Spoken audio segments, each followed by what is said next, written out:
حضرت شیخ الحدیث رحمۃ اللہ علیہ نے فضائل صدقات میں ایک بات لکھی ہے بڑی عجیب و غریب،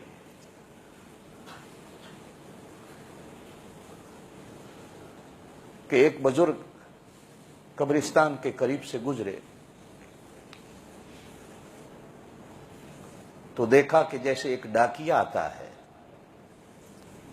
ایک تھیلا بھرا ڈاک کا لایا قبرستان میں، تو قبروں سے اٹھ کر اس قبرستان میں جتنے تھے وہ ڈاکیے کی طرف بھاگے،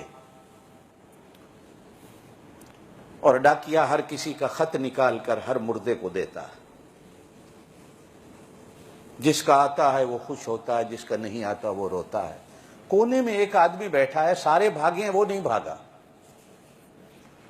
تو وہ بزرگ اس سے پوچھتے ہیں کہ یار یہ سارے بھاگے ہیں، تو کیوں نہیں بھاگا؟ وہ کہتا ہے ان کو لینے دو جو کچھ لینا ہے، مجھے کوئی ضرورت نہیں۔ کہا تجھے کیوں ضرورت نہیں؟ کہا کہ میرا بیٹا قرآن کا حافظ ہے، وہ روز قرآن پڑھتا ہے، اللہ پاک مجھ کو ثواب دے دیتا۔ یہ جتنے بھاگے ہیں یہ ثواب لینے کے لیے بھاگے ہیں، کسی کی دعا آئی ہے، کسی کی خیرات آئی ہے، کسی کا صدقہ آیا ہے، کسی کے نفل آئے ہیں، کسی کی نماز آئی ہے، جا کے سارے لے رہے ہیں، خوش ہیں۔ جن کی نہیں آ رہی وہ سائڈ پہ بیٹھے رو رہے ہیں کہ ہمیں دینے والا کوئی نہیں۔ اب وہ بزرگ دن کو اس کے بیٹے کی تلاش کو نکلے تو گئے تو اس کا بیٹا ایک دکان پہ بیٹھا ہے، چائے بیچ رہا ہے۔ لینے والے آتے ہیں، چائے بنا کے دے دیتا ہے، جب کوئی گاہک نہیں ہوتا تو قرآن پڑھتا ہے، قرآن پڑھ کے کہتا ہے اللہ میرے ابے کی روح کو اس کا ثواب دے دے۔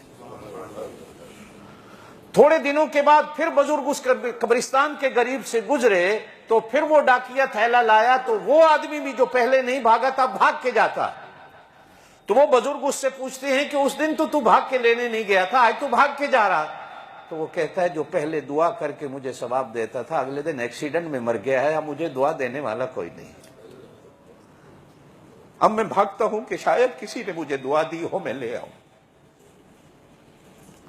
چوتھے سپارے میں اللہ قرآن میں فرماتے ہیں فرحین بما آتاہم اللہ من فضلہ، جن کا پیچھے سے کوئی خط آیا ہوتا ہے وہ پڑھ کے خوش ہوتے ہیں، ایک دوسرے کو دکھاتے ہیں دیکھو ہمارے گھر سے ہمارے لیے دعا آئی ہے، دیکھو ہمارے لیے کچھ آیا ہے، میں کتنا قسمت والا ہوں کہ مجھے کوئی یاد کرنے والا ہے، مجھے کوئی دعا دینے والا ہے۔